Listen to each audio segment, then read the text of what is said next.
கண்கள் என்னை கண்டதே, உன் கரங்கள் என்னை தொட்டதே. உயிர்த்திட்டா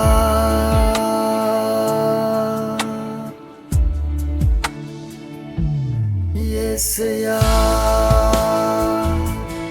ஏசையா, ஏசையா, ஏசையா. வாக்கு பண்ணிய தேசத்திற்கு அழைத்து செல்வார்.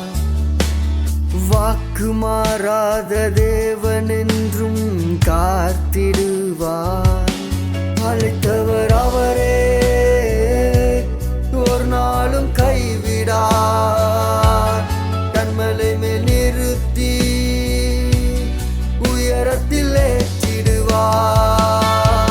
அழைத்தவர் அவரே, ஒரு நாளும் கைவிடார். கண்மலை மேல் நிறுத்தி உயரத்தில் ஏற்றிடுவார்.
சகலமும் முடிந்ததென நான் நினைக்கும் வேளையிலே, சாம்பலில் இருந்து புது துவக்கம் தந்திடுவார்.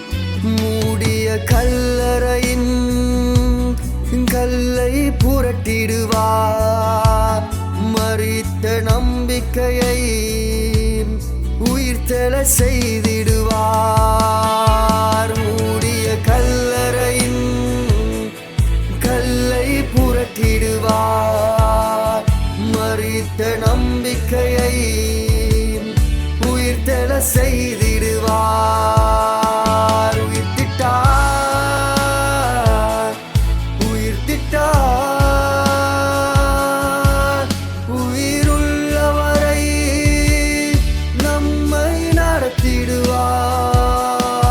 உயிர்த்திட்டார். யோவான் 11ஆம் அதிகாரம் 25ஆம் வசனம் சொல்லுகிறது, நானே உயிர்த்தெழுதலும் ஜீவனுமாயிருக்கிறேன்.